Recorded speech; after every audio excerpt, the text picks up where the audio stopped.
Praise the Lord. கிறிஸ்துவுக்குள் மிகவும் பிரியமான என் அன்பு சகோதர சகோதரிகளே, மகிமையின் தேவனாம் நமது அருமை ஆண்டவர் இயேசு கிறிஸ்துவின் ஈடேனேற்ற நாமத்தில் உங்களுக்கு என் அன்பின் வாழ்த்துக்களை தெரிவித்துக் கொள்கின்றேன்.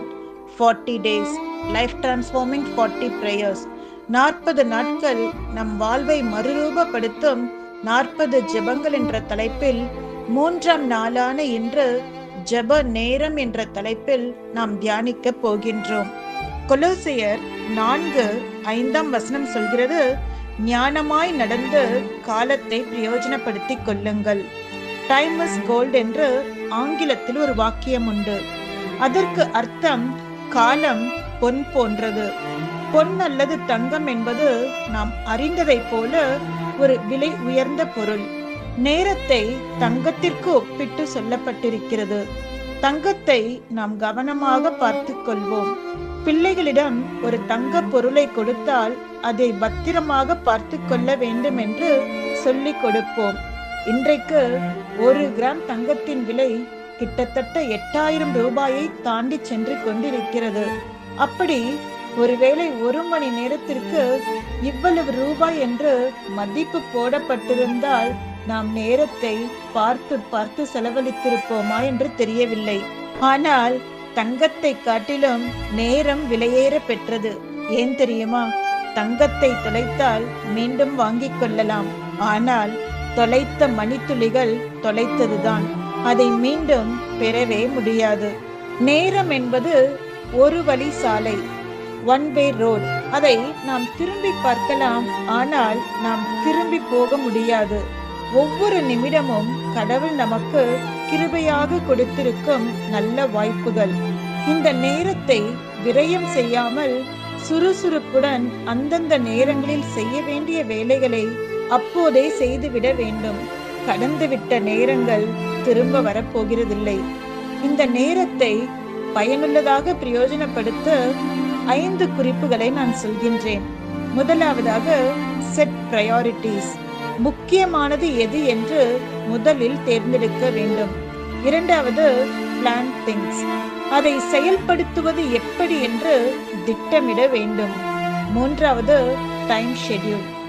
இந்த வேலைக்கு இந்த மணி நேரம் போதுமானது என்று நேர அவகாசத்தை நிர்ணயிக்க வேண்டும். நான்காவது, ப்ரொசீட். நம்பிக்கையோடு அதை செயல்படுத்த வேண்டும். ஐந்தாவது, டிட்டர்மினேஷன். எடுத்த முயற்சியில் பின்வாங்காமல் உறுதியுடன் இருக்க வேண்டும். எல்லாம் சரிதான். இந்த உலகத்தின் வேலைகளுக்கு நேரம் மிக முக்கியமானதுதான். ஆனால் அந்த முக்கியமான நேரத்தை நம்முடைய வாழ்க்கையில் முக்கியமான ஒரு நபருக்கென்று நாம் எவ்வளவு மணி நேரத்தை கொடுக்கிறோம் என்பதுதான் இன்றைக்கு நம்முடைய தலைப்பு. பிரபலமான வங்கி ஒன்று தன் வாடிக்கையாளர்களுக்கு ஒரு புதிய திட்டத்தை அறிவிக்கிறது என்று வைத்துக் கொள்வோம். அதாவது, ஒவ்வொரு நாள் காலையிலும் உங்கள் வங்கி கணக்கில் ரூபாய் 86,400 போடப்படும். அந்த பணத்தை நீங்கள் அன்றே செலவழித்து விட வேண்டும். இல்லை என்றால் அந்த பணம் மீண்டும் வங்கி கணக்கிலேயே சேர்க்கப்படும் என்பதே அந்த அறிவிப்பு. அந்த வங்கியின் வாடிக்கையாளர்கள் என்ன செய்திருப்பார்கள் சொல்லுங்கள்? ஒவ்வொரு நாளும் பணத்தை எப்படி செலவழிக்கலாம், என்ன வாங்கலாம், எப்படியெல்லாம் ஆடம்பரமாக செலவு செய்யலாம், எதில் முதலீடு செய்யலாம் என்று பலவாறு யோசித்திருப்பார்கள். எப்படியாவது ஒரே நாளில் 86,400ஐயும் 1 ரூபாய் கூட மிச்சம் வைக்காமல் எடுத்து செலவழிக்கவோ அல்லது முதலீடு செய்யவோ திட்டமிடுவார்கள். இதே போலத்தான் கர்த்தரும் நம்முடைய காலம் என்னும் வங்கி கணக்கில் வாடிக்கையாளர்களான நம் ஒவ்வொருவருக்கும் ஒவ்வொரு நாளும் 86,400 வினாடிகளை நாம் செலவழிக்கும்படியாக கொடுத்திருக்கின்றார். அந்தந்த நாளிலே நாம் அதனை நல்ல விதமாக செலவழிக்க வேண்டும். நல்ல விதமாக முதலீடு செய்ய வேண்டும். இல்லை என்றால் கடந்து போன நேரங்கள் ஒரு நாளும் திரும்பி வராது. ஒவ்வொரு நாளும் நமக்கு தரப்படும் 86,400 வினாடிகளை நாம் சரியாக பயன்படுத்தாவிட்டால் அதில் மிச்சம் எதுவுமே இருக்காது. அடுத்த நாள் புதிய கணக்கு துவங்கப்படும். முந்தைய நாளின் செலவழிக்காத நேரம் புதிய நாளில் கூட்டி தரப்பட மாட்டாது. எனவே ஒவ்வொரு நாளும் நமக்கு கொடுக்கப்படும் நேரம் அனைத்தையும் நல்ல விதமாக நாம் செலவு செய்ய வேண்டும். பயனுள்ளவற்றில் முதலீடு செய்ய வேண்டும். எனவே ஒவ்வொரு நாளும் நமக்கு கொடுக்கப்படும் நேரம் அனைத்தையும் நல்ல விதமாக செலவழிப்போம். பயனுள்ளவற்றில் முதலீடு செய்வோம். அந்த முதலீட்டில் முதலீடாக நம்முடைய ஜெப நேரம் இருக்கட்டும். இந்த முதலீடு நான் சொல்கிறேன், ஒரு நாளும் உங்களை நஷ்டப்படுத்தாது.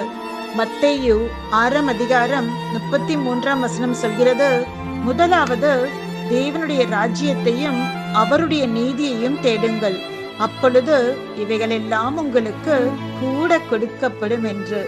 நாம் நம்முடைய நேரத்தில் முதலிடத்தை தேவனுக்கென்று கொடுக்கும் போது நமக்கு தேவையான மற்ற எல்லாவற்றையும் அவர் நமக்கு கொடுப்பதற்கு உண்மையுள்ளவராக இருக்கின்றார். உங்கள் நாள் முழுவதும் நீங்கள் என்ன செய்தாலும் முதல் வேலையாக ஜெபிப்பது உங்களை மிகவும் நேசிக்கும் ஒருவருடன் உங்களை இணைக்கிறதாக இருக்கிறது. எந்த சூழ்நிலையிலும் நாம் முதலில் ஜெபிக்க வேண்டும் என்றே தேவன் விரும்புகின்றார். நாம் அவருக்கு நன்றி சொல்லவும், அவரிடம் கேட்கவும், அவரை நம்பவும், அவரை தேடவும், அவர் தரும் எல்லா ஆசீர்வாதங்களையும் பெற்று அனுபவிக்கவும் அவர் விரும்புகின்றார். கெத்செமனே தோட்டத்தில் கர்த்தர் கேட்ட ஒரு கேள்வி, 1 மணி நேரமாவது என்னோட கூட விழித்திருக்க கூடாதா என்று. இயேசு கிறிஸ்துவின் இந்த வார்த்தைகள் கவலையோடும் பாரத்தோடும் ஏக்கத்தோடும் வெளிப்படுகிறதை நாம் பார்க்கலாம். ஜெபிக்கிறதற்கு 1 மணி நேரத்தையாவது ஒதுக்க கூடாதா என்பதே அவருடைய கேள்வி, அவருடைய பாரம். ஒரு நாளைக்கு 24 மணி நேரங்கள் உண்டு. உண்பதற்கும் உறங்குவதற்கும் எவ்வளவோ நேரங்களை நாம் செலவிடுகின்றோம். வேலை செய்யும் இடத்தில் நேரம் செலவிடுகின்றோம். நண்பர்களோடு அரட்டை அடிப்பதற்கு நேரம் செலவிடுகின்றோம். வீண் கதைகளை பேச நேரம் செலவிடுகின்றோம். இன்றைக்கு நம்முடைய பெரும்பாலான நேரத்தை நமக்கே தெரியாமல் திருடிக்கொள்வது சோசியல் மீடியாக்கள் தான். யூடியூப், வாட்ஸ்அப், ட்விட்டர், ஃபேஸ்புக் என்று இரவு பகல் பார்க்காமல் அடிக்ட் ஆகி இருப்பவர்கள் எத்தனையோ பேர் உண்டு. ஆனால் ஜெபிப்பதற்கு, உங்களை சிருஷ்டித்த தேவனோடு மனம் திறந்து பேசுவதற்கு, உங்களுக்காக இரத்தம் சிந்தி மரித்து உயிர்த்த இரட்சகரோடு நேரத்தை செலவிடுவதற்கு, பேசுவதற்கு நம்மிடம் நேரம் இல்லை. நம்முடைய நேரத்தில் தசம பாகம் செலுத்த வேண்டுமானால் 2 மணி நேரமும் 40 நிமிடங்களும் செலுத்த வேண்டும். ஆனால் கர்த்தர் கேட்கிறார், 1 மணி நேரமாவது நீங்கள் விழித்திருந்து ஜெபிக்க கூடாதா என்று. மார்ட்டின் லூத்தர் என்ற பக்தர் சொல்கிறார், தன்னுடைய தலை சிறந்த 3 மணி நேரத்தை அவர் தேவனுக்கென்று செலவிடுவாராம். எப்பொழுது எனக்கு மிக அதிகமான வேலை இருக்கிறதோ அப்பொழுது நான் இன்னும் அதிகமான நேரம் ஜெபிப்பேன் என்று அவர் சொல்கின்றார். வேதத்தில் பரிசுத்தவான்களுடைய வாழ்க்கையை தியானித்து பாருங்கள். அவர்களுக்கு தேவனிடத்தில் உறவாடுவதற்கு, அவரோடு பேசுவதற்கென்று ஒரு குறிப்பிட்ட நேரம் இருந்தது. அந்த நேரத்தில் அவர்கள் தேவனை சந்தித்தார்கள். அந்த நேரத்தை தங்கள் ஜெப நேரமாக பழக்கப்படுத்தி கொண்டார்கள். மோசேக்கு கர்த்தர் கட்டளையிட்டு சொன்னார், யாத்திராகமம் 34:2, விடியற் காலத்தில் நீ ஆயத்தமாகி சீனாய் மலையில் ஏறி அங்கே மலையின் உச்சியில் காலமே என் சமூகத்தில் வந்து நில் என்றார். காலைதோறும் கர்த்தருடைய கிருபைகள் புதிதாயிருப்பதினால் ஒவ்வொரு நாள் அதிகாலையிலும் கர்த்தருடைய பாதத்தில் அமர்ந்து அந்தந்த நாளுக்குரிய கிருபையையும் தேவ வல்லமையையும் தேவ வழி நடத்துதலையும் பெற்றுக்கொள்வது நம்முடைய வாழ்க்கைக்கு மிகவும் பயனுள்ளதாயிருக்கும். ஈசாக்கினுடைய தியான நேரம் மாலை நேரமாயிருந்தது. ஈசாக்கு சாயங்கால வேளையிலே தியானம் பண்ண போனார் என்று ஆதியாகமம் 24:63 வாசிக்கலாம். பகல் முழுவதும் செய்த கடின வேலை, உழைப்புக்கு பின் தேவனுடைய மகத்துவங்களை தியானிக்க மாலை வேலை ஏற்றதாயிருக்கிறது. எலியாவினுடைய வாழ்க்கையை பாருங்கள். அவர் வானத்திலிருந்து அக்கினி இறங்க பண்ணும்படி ஜெபிக்க ஒரு ஜெப நேரத்தை வைத்திருந்தார்.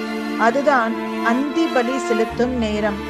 வேதம் சொல்லுகிறது, அந்தி பலி செலுத்தும் நேரத்திலே தீர்க்கதரிசியாகிய எலிசா வந்து ஆபிரகாமுக்கும் ஈசாக்குக்கும் யாக்கோபுக்கும் தேவனாகிய கர்த்தாவே என்று ஜெபிக்க ஆரம்பித்தார். வேதத்திலே இரவு முழுவதும் கர்த்தரிடத்தில் ஊக்கமாக ஜெபித்த 3 பேரை குறித்து நாம் வாசிக்கலாம். ஆதியாகமம் 32:24 சொல்கிறது, யாக்கோபு இரவு முழுவதும் தேவனோடு போராடி ஜெபித்தார் என்று. 1 சாமுவேல் 15:11 தீர்க்கதரிசியான சாமுவேலின் ஜெபத்தை குறித்து சொல்கிறது.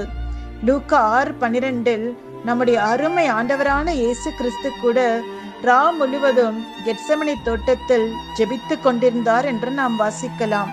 தானியேலுக்கு 3 வேளை ஜெப வேலையாய் இருந்தது. வேதம் சொல்கிறது, தானியேல் 6:10 தினமும் 3 வேளையும் தன் தேவனுக்கு முன்பாக முழங்கார் படியிட்டு ஜெபம் பண்ணி ஸ்தோத்திரம் செலுத்தினார் என்று.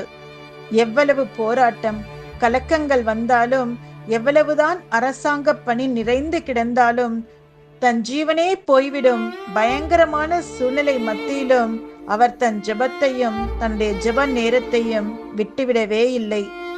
எனக்கன்பானவர்களே, இந்த பூமியிலே தேவனுடைய பிள்ளைகளுக்கு மிக இனிமையான, மன மகிழ்ச்சியான, ஆறுதலான நேரம் என்று ஒன்று உண்டானால் அது நிச்சயம் நம்முடைய ஜெப நேரம்தான். அங்கேதான் நாம் நம்முடைய மனபாரங்களை எல்லாம் தேவனுடைய சமூகத்தில் இறக்கி வைக்கின்றோம். அவரது புதிய கிருபையால், புதிய வல்லமையால் நிரப்பப்படுகின்றோம். தெய்வீக சமாதானம் நம்முடைய உள்ளத்தை நிரப்புகின்றது. இன்றைக்கு நாம் ஒரு தீர்மானம் செய்வோம். நான் ஒரு நாளின் 24 மணி நேரத்தில் என் தேவனுக்கென்று இந்த மணி நேரத்தை கொடுப்பேன் என்று தீர்மானம் செய்யுங்கள். அந்த நேரத்தை வேறு எதற்கும் கொடுக்காதபடி நாம் பார்த்து கொள்வோம். இடைவிடாமல் தேவனை துதிக்கிற நேரமாக இருந்தாலும் அந்த குறிப்பிட்ட நேரத்தை தேவனுக்கு கொடுக்கும் போது தேவன் நமக்கு முன்பாகவே வந்து நம்முடைய வருகைக்காக, நம்மோடு பேசுவதற்காக அவர் காத்திருப்பார். ஜெப நேரம் என்பது நம் வாழ்வில் நம்பிக்கையை கொடுக்கின்ற ஒரு திறவுகோலாக இருக்கின்றது. நீங்கள் ஜெபத்தில் செலவிடும் நேரம் ஒரு நாளும் வீண் போகாது. ஜெபத்தை உங்களுடைய வாழ்க்கையின் முன்னுரிமையாகவும், வாழ்க்கையை மாற்றும் தினசரி பழக்கமாகவும் மாற்றுவதற்கான ஒவ்வொரு வாய்ப்பையும் பயன்படுத்தி கொள்ளுங்கள். நீதிமொழிகள் 3:6 சொல்கிறது, உன் வழிகளில் எல்லாம் அவரை நினைத்துக்கொள், இப்பொழுது அவர் உன் பாதைகளை செவ்வைப்படுத்துவார். ஆங்கில மொழிபெயர்ப்பில் இதே வசனம் அழகாக சொல்லப்பட்டிருக்கிறது. Proverbs 3:6 says, in everything you do, put God first, and He will direct you and crown your efforts with success. நாம் தேவனுக்கு முதல் இடத்தை கொடுக்கும் போது தேவன் நம்முடைய வாழ்க்கையின் பாதைகளை எல்லாம் செவ்வைப்படுத்துவார். ஆம், நீங்கள் தேவனுக்கு நேரத்தை கொடுத்து பாருங்கள். நிச்சயம் உங்களுடைய வாழ்க்கையிலே ஒரு பெரிய மாற்றத்தை நீங்கள் பார்ப்பீர்கள். கர்த்தர் உங்களை ஆசீர்வதிப்பாராக. God bless you. எனக்கு அன்பானவர்களே, என்ன ஒரு இனிமையான ஒரு வார்த்தை, ஜெப நேரம். ஆம் அன்பானவர்களே, இந்த உலகம் வேகமாக ஓடிக்கொண்டிருக்கிறது. தன் குடும்பத்தோட செல்விட நேரமே இல்லை. பொறுமையா அமர்ந்து பேச நேரமே இல்லை. ஜெபிக்க நேரமே இல்லை. தேவனுடைய ஆலயத்திற்கு சென்று தேவனை வழிபட நேரமே இல்லை. ஏன் என்று கேட்டால் பலர் சொல்லுகிற பதில் நேரமே இல்லை பிரதர் என்றுதான் சொல்லுவார். ஆனா ஒண்ணு மறந்து போறோம், நேரத்தையும் சமயத்தையும் நாட்களையும் தேவன் தான் நமக்கு தருகிறார். அந்த தேவனுக்கு உரிதான ஒரு நேரத்தை கொடுப்பது தானே நீதி, நியாயமானது. எனக்கு அன்பானவர்களே, நம்முடைய வாழ்க்கையில எல்லாவற்றுக்கும் ஒரு நேரத்தை குறித்து வைத்திருக்கிறோம். ஸ்கூலுக்கு போக ஒரு குறிப்பிட்ட நேரம் இருக்கு, வேலைக்கு போக ஒரு குறிப்பிட்ட நேரம் இருக்கிறது. ஏன் நம்முடைய உணவை கூட சமைக்க ஒரு டைமரை ஃபிக்ஸ் பண்றோம். அதே போல துணிகளை துவைக்க வாஷிங் மிஷின்ல ஒரு டைம் ஃபிக்ஸ் பண்றோம் இல்லையா? எல்லாத்துக்கும் ஒரு டைம் நம்ம ஃபிக்ஸ் பண்றோம். அந்தந்த உணவுக்கு, அந்தந்த வகையான உணவுக்கு ஒரு குறிப்பிட்ட டைம் நம்ம ஃபிக்ஸ் பண்றோம். அதே போல தேவனோடு செலவிடுகிற அதற்கும் ஒரு நேரத்தை குறிப்பிட்டு தேவனுடைய சமூகத்தில் காத்திருப்போமானால் அதை விட ஒரு இனிமையான ஒரு நேரம் இருக்கவே இருக்காது. நீங்க ஆபீஸுக்கு கரெக்ட் டைம் போய் பாருங்களேன். ஆபீஸ்ல இருக்கிற அதிகாரி என்ன சொல்லுவார்? கரெக்ட் டைமுக்கு வராங்க, கரெக்டான டைமுக்கு வேலையை முடிக்கிறாங்க என்று உங்களுக்கு புகழ் வருகிறது மாத்திரமல்ல, கனமும் அதுக்கு உரிதான பிரதிபலனும் உங்களை தானாக தேடி வருகிறது நீங்கள் பார்ப்பீர்கள். ஆமன்பானவர்களே, ஒரு குறிப்பிட்ட இடத்தில் குறிப்பிட்ட நேரத்தில் தேவனுடைய சமூகத்தில் ஜெபித்து பாருங்க. இருக்கிற நேரத்தில் பெஸ்டான நேரம், ஆண்டவர் விரும்புகிற ஒரு நல்ல நேரம் என்ன தெரியுமா? அதிகாலையில் அவரை தேடுகிறது ரொம்ப பிரியமாயிருக்கும். வசனமே சொல்லுகிற, அதிகாலையில் என்னை தேடுகிறவன் என்னை கண்டடைவான். எனக்கு அன்பானவர்களே, உங்க நாளை விபத்தோடு ஆரம்பித்து பாருங்களேன். அந்த நாள் சந்தோஷமாக, ரிலாக்ஸ்டாக, எந்த கவலைகள் இல்லாம மகிழ்ச்சியான ஒரு நாளாக அந்த நாள் இருக்கிறதை நீங்க பார்க்கலாம். நான் சொல்லுகிறது என்ன, ட்ரை பண்ணி பாருங்க. அந்த நாள் எவ்வளவு இனிமையான ஒரு நாளாக மாறிவிடுகிறதை இருக்கிறதை நீங்கள் பார்க்கலாம். நீங்கள் அப்போஸ்தலர் 3 அதிகாரம் 1-5 படிப்பீங்கன்னா, பேதுரும் யோவானும் ஜெப ஆலயத்திலே 9 மணி நேரம், அதாவது ஜெப வேளையாக 9 மணி நேரம் அவர்கள் கர்த்தருடைய ஆலயத்திற்கு சென்றார்கள். அந்நாட்களில் லீடர்கள் ஒரு குறிப்பிட்ட நேரத்திலே தேவனுடைய சமூகத்தில் சென்றதை நீங்கள் பார்க்கலாம்.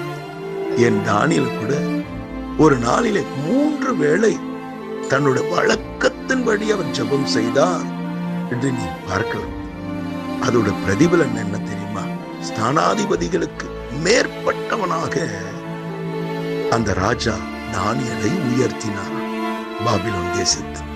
ஆமன்பானவர்கள், ஜெபிக்கிற மனுஷன் புகழ்ச்சியை பார்ப்பான், கனத்தை பார்ப்பான், நன்மைகளை சுதந்தரிக்கிறவனாக இருப்பான். ஆதலால் ஒரு குறிப்பிட்ட டைம் பிக்ஸ் பண்ணி, குறிப்பிட்ட இடத்தை பிக்ஸ் பண்ணி, அதிகாலையில் அந்த நாளை ஜெபத்தோடு ஆரம்பித்து பாருங்களேன். அந்த நாள் உங்களுக்கு ஆசீர்வாதமாக மாறுவது சந்தேகமே இல்லை. நாம் ஜெபம் செய்வோமா? கண்களை மூடி நாம் ஜெபம் செய்வோம். அன்பும் இரக்கமுள்ள நல்ல தகப்பனே, இந்த நாளிலே இந்த வார்த்தைகளை கேட்ட ஒவ்வொருத்தரும் கருத்தில் நான் ஒப்புக் கொடுக்கிறேன். அப்பா, சில வார்த்தைகள், கேட்ட வார்த்தைகளை அவர்கள் யோசித்துக் கொண்டிருக்கிறதை நீர் அறிவீர். அவைகளை குறித்து ஒரு தீர்மானம் எடுக்கிறதையும் நீர் அறிவீர். அப்பா, நீர் சொன்னீர், தம்மை நோக்கி கூப்பிடுவதற்கு, உண்மையாய் தம்மை நோக்கி கூப்பிடுவதற்கு தேவன் சமீபமாயிருக்கிறார் என்று ஒரு வார்த்தை சொல்லுகிறது அல்லவா? ஆம் சுவாமி, இந்த நாளிலே இந்த வார்த்தைகளை கேட்ட ஒவ்வொருத்தரும் நீர் ஆசீர்வதிங்க. கேட்ட வார்த்தையின்படி அவருடைய வாழ்க்கையை ஒப்பு கொடுக்க, அர்ப்பணிக்க கிருபை தாங்கப்பா. அதனுடைய பலனை அவர்கள் சுதந்தரிக்க, ஜெபத்தின் மூலமாக பெறுகிற நன்மைகளை பார்க்க, சுதந்தரிக்க கிருபை செய்யுங்க சுவாமி. நீ சொன்னீர், உன் வாய் நன்மையால் நிரப்பப்படும் என்று நீ சொன்னீர். நன்மையும் கிருபை உன்னை பின்தொடர்வதாக என்று சொன்ன வார்த்தையின்படி அப்பா, துன்ப கண்ட நாட்களுக்கு ஈடாக நன்மையான நாட்களை பார்க்கட்டும், சந்தோஷமான நாட்களை பார்க்கட்டும். இந்த நாளிலே எந்தெந்த காரியங்களை குறித்து அவர்கள் கண்ணீர் வடித்துக் கொண்டிருக்கிறார்கள் என்று எனக்கு தெரியாது, ஆனா உமக்கு தெரியும் அப்பா. தன் எதிர்காலத்தை எண்ணி திருமணம் ஆகாதவர்கள் திருமணம் காரியங்களை குறித்து, திருமணம் மாணவர்கள் பிள்ளை பாக்கியம் இல்லை என்று குறித்து, படிக்கிற மாணவர்கள் சிறந்த மதிப்பெண்கள் வேண்டும் என்று குறித்து, வேலை இல்லாதவர்களுக்கு தனக்கு ஒரு நல்ல வேலை வேண்டும் என்று அவர்கள் இயங்கிக் கொண்டிருக்கிற ஒவ்வொரு இயக்கங்களையும் அறிந்திருக்கிறேன், ஒவ்வொருடைய விருப்பத்தை அறிந்திருக்கிறேன் அப்பா. நாங்கள் வேண்டிக் கொள்கிறதுக்கும் விரும்புகிறதுக்கும் நீர் அதிகமாக கிரியை செய்கிற தேவனாய் இருக்கிறீர் அப்பா. அவருடைய மன விருப்பத்தின்படி அற்புதத்தை, அதிசயத்தை செய்து அவர்கள் வாழ்க்கையை, மேன்மையை, நன்மையை நீர் கட்டெடு போகிறதுக்காக நன்றி.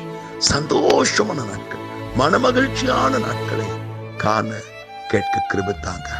இந்த நாளிலே ஜெபிக்க தனக்கு ஒரு இடம் இல்லை என்று ஏங்குகிற ஒவ்வொரு மக்களையும் உடைய கரத்தில் வைக்கும். அவர்கள் மன விருப்பத்தின்படி சொந்தமான ஒரு இடத்தை விடுதலையோடு ஆராதிக்க, விடுதலையோடு ஜெபிக்க, அவர் மன விருப்பத்தின்படி சொந்தமான ஒரு இடத்தை தர வேண்டும் என்று கண்ணீரோடு நான் ஜெபிக்கிறேன். ஆசீர்வதிங்க. அவர் காத்திருந்த ஒவ்வொரு காத்திருதலுக்கு ஏற்ற பலனை, ஏற்ற நன்மையை காண கேட்க கிருபைத்தாங்க. நீர் அப்படியே செய்ய போகிறதுக்காக நன்றி, கோடான நன்றி. ஆசீர்வதிங்க. ஆமென், ஆமென். எனக்கு அன்பானவர்களே, இந்த வார்த்தையே உங்களுக்கு மிகுந்த ஒரு ஆசீர்வாதமா இருக்கும் என்று நான் நம்புகிறேன். உங்களுக்கு தெரிந்த அன்பாளரிடத்தில் இதை ஷேர் பண்ணுங்க, ஃபார்வர்ட் பண்ணுங்க. இந்த யூடியூப் சேனலை சப்ஸ்கிரைப் பண்ண மறந்து போக வேண்டாம். மேலும் உள்ள பெல் பட்டனை கிளிக் பண்ணுங்க. கர்த்தர் உங்களை அதிகமா ஆசீர்வதிப்பார். God bless you. Amen.